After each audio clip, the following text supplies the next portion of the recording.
हमारे विद्यार्थी हैं जो पढ़ने का इच्छा रखते हैं उनको धन्यवाद। आज मैं वीडियो बनाने जा रहा हूं। अंतिम इतिहास जाने के स्रोतों में कुछ बिंदु रह गए हैं, उन बिंदुओं पर आज हम वीडियो बनाएंगे और डालेंगे, तो यह सवाल आपका पूरा हो जाएगा कि इतिहास किसे कहते हैं, इतिहास जाने के क्या क्या स्रोत हैं। तो उसमें हम आपको बताए थे कि बहुत पहले बता चुके थे कि इतिहास जाने के तीन स्रोत हैं, उसमें बहुत से पार्ट्स हैं। एक पुरातात्विक साक्ष्य है, एक साहित्यिक साक्ष्य है और विदेशी यात्रियों का साक्ष्य है। तो इसी में हम आपको बताए थे जो है वेनसांग तक चले गए थे। अब आपको हम बता रहे हैं कि आइए एक इत्सिंग भी था,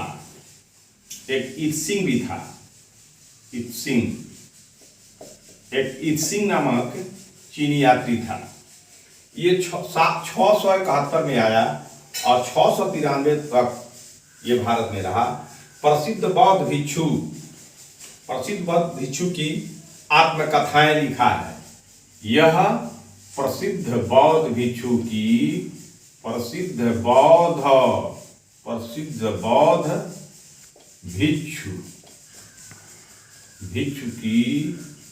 आत्मकथाएं लिखा है। ठीक है। अब ये जो इत्सिंग भारत आया था 671 में, 693 तक, 671 से 693 तक जो है ये रहा। तो इत्सिंग वेनसांग के चीन लौटने के बाद भारत आया था। तो जो वेनसांग जब लौटा तो वेनसांग के चीन लौटने के बाद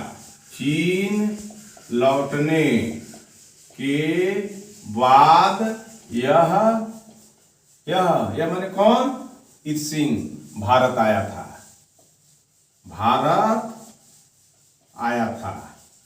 ठीक है। उसने बंगाल के तमाम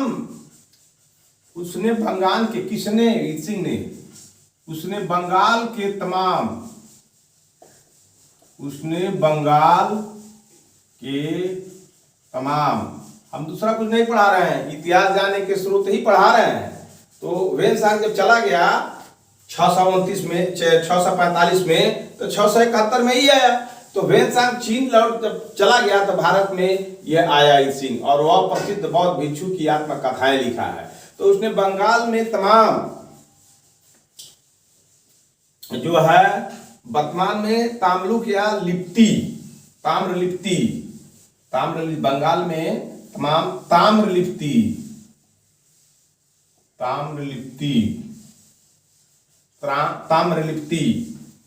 वर्तमान में ताम्लुक जिसे कहा जाता है, वर्तमान में इसको ताम्रलुक कहा जाता है। ये 3 वर्ष तक संस्कृत का अध्ययन किया। 3 वर्ष तक संस्कृत का अध्ययन किया। 3 वर्ष तक संस्कृत का अध्ययन किया। और हम और आप ऐसे विद्यार्थी हैं कि अगर कोई भाषा कह दिया पढ़ने के लिए तो कहिएगा फांसी हो गया है। ये बेचारा चीन से चला। चीन कहाँ है? 671 में आया, 693 तक रहा और प्रसिद्ध बौद्ध भिक्षु की आत्मकथाएं लिखा। जो प्रसिद्ध बौद्ध भिक्षु थे, बड़े बड़े जो प्रसिद्ध जो फेमस थे बौद्ध भिक्षु, उनकी आत्मा के विषय में कथाएं लिखा है। और वह वेनसांग जब आया भारत में और चला गया 645 के बाद, तो अब यह आया और इसने बंगाल के तमाम ताम्रलिप्ति तांबे पर, तांबा जो है ना एक धातु है, तो तांबे पर लिखी हुई चीजों के विषय में बहुत कुछ जानकारी देता है। ताम्र पत्र पर लिख दिया। तो ताम्रलिप्ति जो है वर्तमान में ताम्रलुक कहा जाता है। 3 वर्ष तक संस्कृत का अध्ययन किया। कितने वर्षों तक? 3 वर्ष तक संस्कृत का अध्ययन किया। 3 वर्ष तक संस्कृत का अध्ययन किया तथा बोध गया।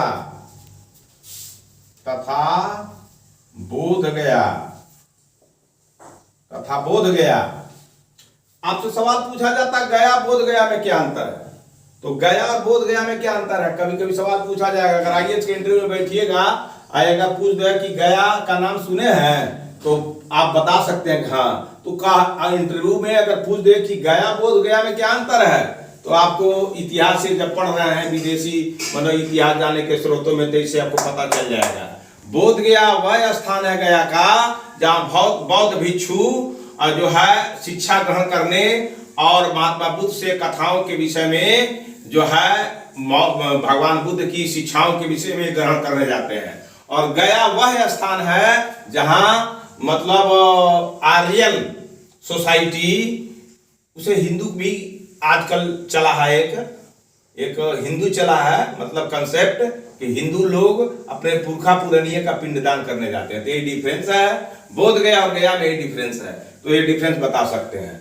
उसके बाद आपकी फिलॉसफी आगे बढ़ती रहेगी, आप सवाल देते रहिए, लेकिन जानिए यहाँ यही क्या बोध गया और गया में यही अंतर है। तो वह बोध गया नालंदा, बोध गया नालंदा, बोध गया नालंदा और वैशाली कन्नौज, वैशाली कन्नौज, वैशाली कन्नौज, श्रावस्ती,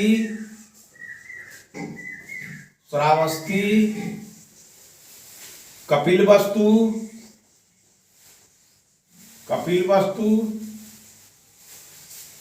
बोध गया नालंदा वैशाली कन्नौज श्रावस्ती कपिलवस्तु आदि स्थानों की यात्रा की, आदि स्थानों की यात्रा की, आदि स्थानों की यात्रा की, यात्रा की। अगर पूछते कि ईद सिंह अगर भारत में आया 671 ईस्वी में आईएएस की परीक्षा में, तो आप बतावें कि वर्तमान में जो जिस चीज पर वह लिखा था उसका क्या नाम है, तो आप कहिएगा यही ताम्रलिप्ति। और कहे कि कहां कहां गया था, तो उसमें से लिख देगा कि वह गया था जो है आया और गया था नालंदा, बोध गया नालंदा वैशाली कन्नौज श्रावस्ती कपिलवस्तु गया था। एक जगह और लिख दे कश्मीर। तो आपका पूछेगा आप बताइए जो ईसिंग आया था इसमें कौन जगह नहीं गया था, तो आप बोध गया नालंदा वैशाली कन्नौज श्रावस्ती कपिलवस्तु आदि तो है, लेकिन अगर कश्मीर लिख दे तो आप पढ़े रहिएगा तभी बताइएगा आईएएस की परीक्षा में कि भाई नालंदा बोध गया तो गया था, नालंदा गया था, वैशाली गया था, कन्नौज गया था, श्रावस्ती गया था, कपिलवस्तु गया था, लेकिन वह कश्मीर नहीं गया था, इसलिए कश्मीर को रॉन्ग कर दिए। बल्कि सब सही है। क्लियर? तो यही इसी तरह से कंसेप्ट की पढ़ाई, टेक्निकल पढ़ाई पढ़नी है।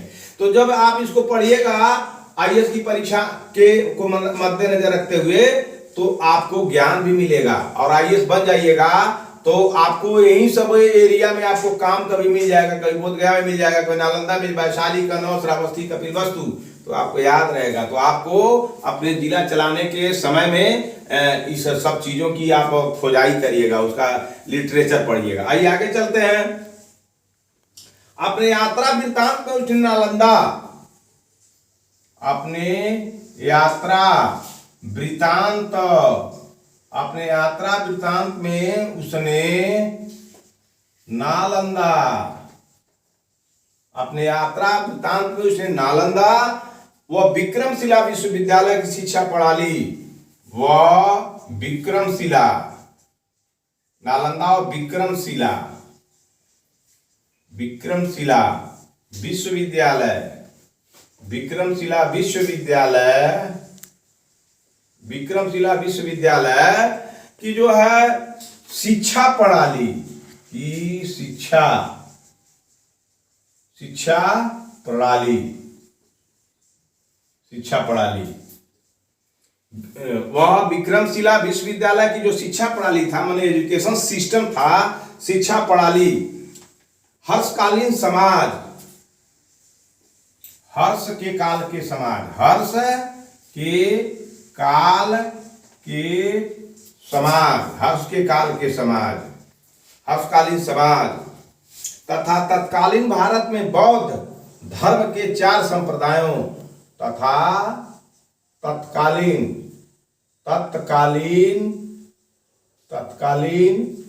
बौद्ध धर्म के बौद्ध धर्म के 4 संप्रदायों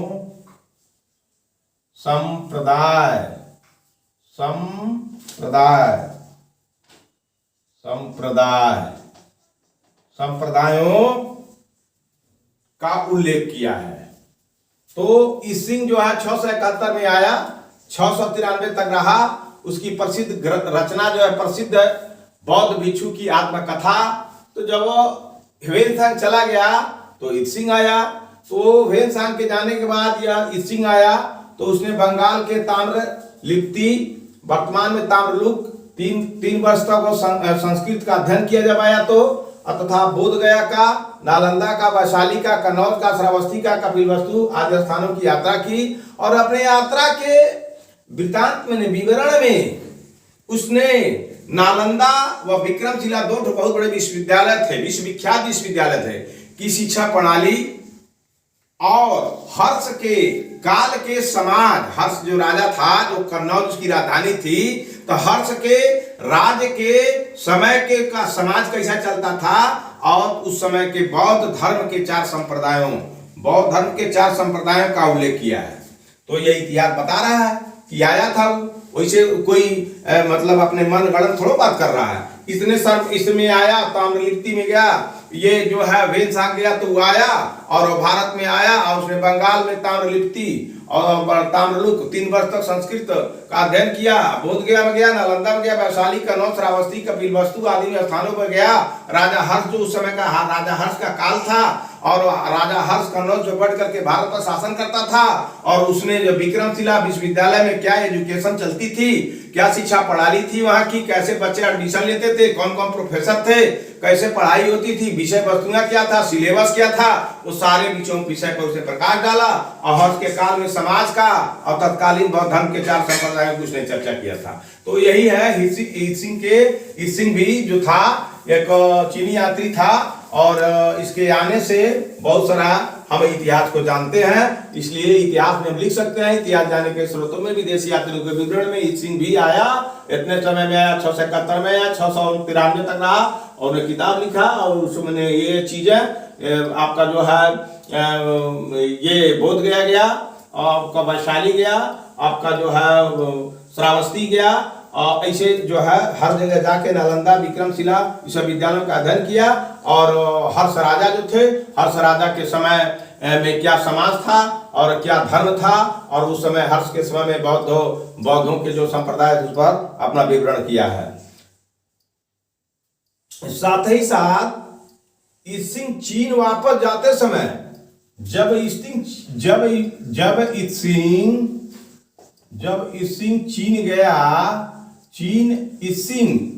चीन गया तो चीन जाते समय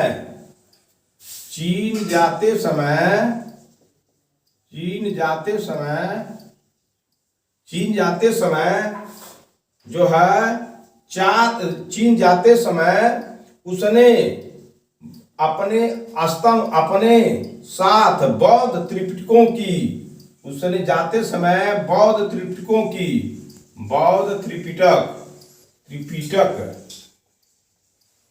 तो बौद्ध त्रिपिटक कितने होते हैं आप आगे पढ़ाएंगे। धम्म पिटक, ये शुद्ध पिटक, अभी धम्म पिटक, एक पिटक और है, अभी याद ये दिमाग से उतर गया है।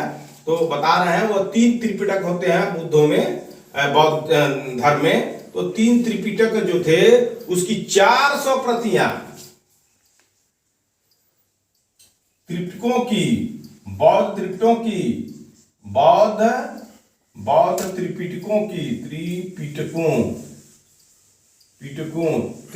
की 400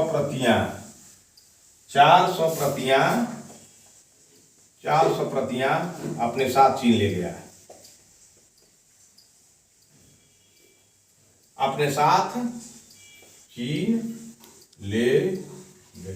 हो गया। तो ये इत्सिंग की कहानी है। और इत्सिंग जब आया तो उसके आधार पर हम इतिहास को जानते हैं। तो आइए इतना इत्सिंग के विषय में आप जाने। और ये इत्सिंग इतिहास जाने के स्रोत विदेशी यात्रियों के विवरण में एक बिंदु है। तो इस बिंदु पर आप जाने कि इत्सिंग भी आया था और 671 में आया था, 693 में वह चला गया।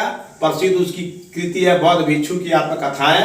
और जब इत्सिंग आया था तो यहाँ जो है 3 वर्ष संस्कृत पढ़ा और जितने महत्वपूर्ण बौद्ध स्थान है वहां गया और जा करके जाने के बाद जब भारत से चीन गया तो 400 कापियां 400 प्रति वह तीर्थकों की ले गया। अब आइए आगे चलते हैं। आपको एक और चीनी यात्री था, एक और चीनी यात्री था, तो उसका नाम था सुंग यून।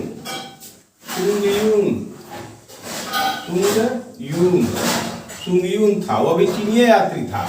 तो सुंग यून था, तो वह उसके किताब के विषय में हमको जानकारी नहीं है और अभी लोग उसको मतलब खोज पाए हैं। हम बाद में अगर खोज लेते हैं तो उसको बता देंगे। लेकिन सुंग यून भी आया तो क्या किया, इससे बिहार और बंगाल की तत्कालीन राजनीतिक, आर्थिक और धार्मिक स्थितियों का उल्लेख किया है।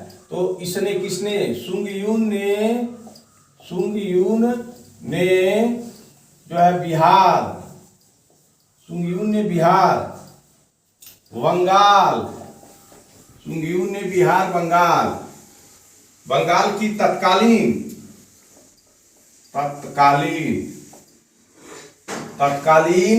बिहार की और बंगाल की, तो बहुत बड़ा सूबा हुआ करता था बिहार। उड़ीसा भी इसी में बिहार में था।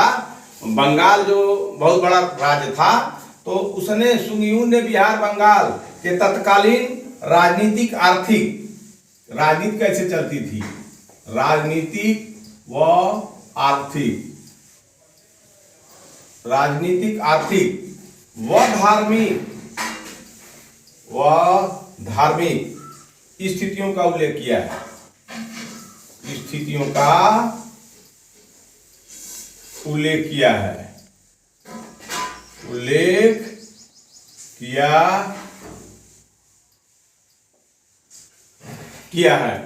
तो अब समझ जाइए कि कभी भी किसी भी चीज पर इतिहास बनती है, राजनीति पर, अर्थ पर, धर्म पर, समाज पर, इन्हीं सब पर इतिहास बनती है। तो राजनीति कैसी चलती थी, राजा वगैरह कैसे चलते थे, सत्ता किसके हाथ में होती थी, सत्ता किस तरह से किसको जनता के बीच में सत्ता का प्रयोग कैसे किया जाता था, अर्थव्यवस्था यानी जीडीपी आज जो आप कह रहे हैं वो जीडीपी किस तरह से वहाँ उस समय रहती थी, और अभी जो धर्म चल रहा है वह धर्म उस समय के धर्मों में क्या समानता थी, ये सारी स्थितियों पर सुंग यून ने जो है अपना प्रकाश डाला है। अब लास्ट में एक और चीनी यात्री आया, जो फाहियान के बाद आपको जो है, फाहियान के बाद जो है आपको यूसिंग आया, यूसिंग के बाद सुंग यून आया, सुंग यून के बाद आपका वेनसांग आया, वेनसांग।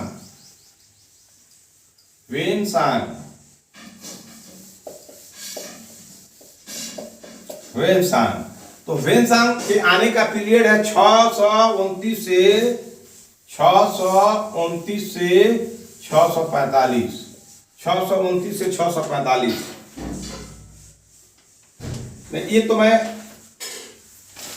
मैं आपको पढ़ा दिया हूं वेनसांग के विषय में।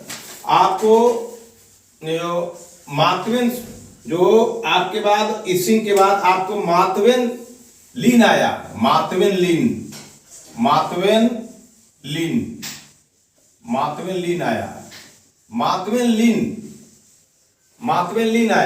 तो मातवेन लिन जो है वह 7वीं शताब्दी में आया है, 7वीं शताब्दी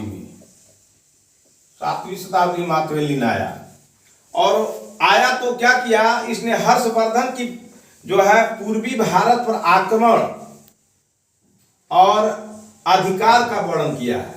तो अगर पूछा जाए कि जो है हर्ष एक प्रतापी राजा थे, उनकी राजधानी कन्नौज थी, उनके समय का समाज, धर्म, अर्थ बहुत बेहतर चलता था, लेकिन बताइए किस साक्ष्य के अनुसार वह पूर्वी भारत पर भी अपना अधिकार स्थापित किए थे। तो वही आपको बताया जा रहा है, इसकी परीक्षा में पूछ दे कि कौन साक्ष्य है, साक्ष्य बताइए, और उसमें दे दा सिंह है, वेनसांग है, फाहियान है, मातवेन लिन है। तो आप कहिए भाई मातवेन लिन कहां से आ गया, वेनसांग होगा, फाहियान होगा, तो आपको कंफ्यूज कर देगा। तो मातवेन लिन है। तो मातवेन लिन ने कहा, मातवेन लिन ने लिखा कि हर्षवर्धन जो राजा था वह भारत पर आक्रमण किया था,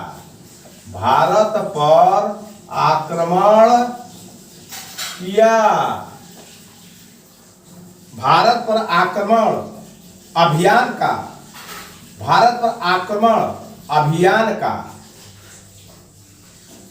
का वर्णन किया है। भारत पर आक्रमण अभियान का वर्णन किया है। तो वो कन्नौज पर उसका राजधानी थी, लेकिन भारत पर जो जहां वो देखता था हर्षवर्धन, तो उन्हें पूर्वी भारत जिसे बंगाल कहा जाता है, तो पूर्वी जो भारत है, पूर्वी भारत जो बंगाल है वो अलग राज था, तो उसको बंगाल को भी अपने जो है कन्नौज में मिलाना चाहता था कि कन्नौज की राजधानी यानी बंगाल की राजधानी भी कन्नौज रहे। तो इसका प्रमाण सीधे मार्क ट्वेन का है। तो आप आयुष के सवाल में पूछ दे कि किस साक्ष्य के आधार पर हर्षवर्धन पूर्वी भारत पर भी आक्रमण किया था, पूर्वी भारत यानी बंगाल पर, और लिख दे इत्सिंग है, वेनसांग है, फायान है, मार्क ट्वेन है। तो आप मार्क ट्वेन पर आयुष की परीक्षा में टिक मारिएगा, आपका सवाल सही हो जाएगा और वहां तुक्का लगाने की जरूरत नहीं है। अब उसके बाद एक और चीनी आया था, तो वो भी इतिहास जाने का स्रोत बता गया। वह स्रोत क्या बताया? चाउजुकुआ,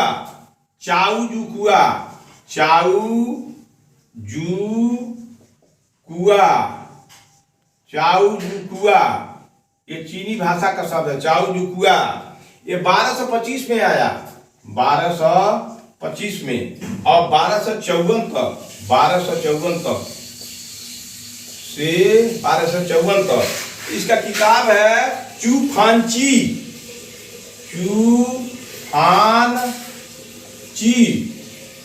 इस किताब लिखा चूफानची।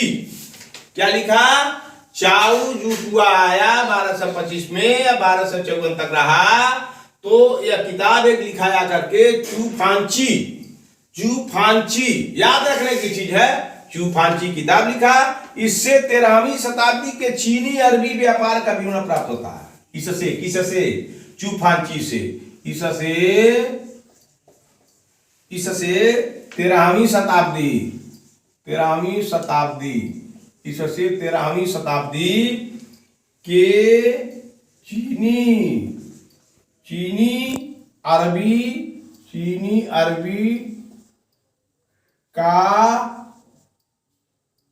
अरबी का व्यापार भारत के साथ होता था। तो बताइए इतिहास पढ़ने का आपको फायदा नहीं है।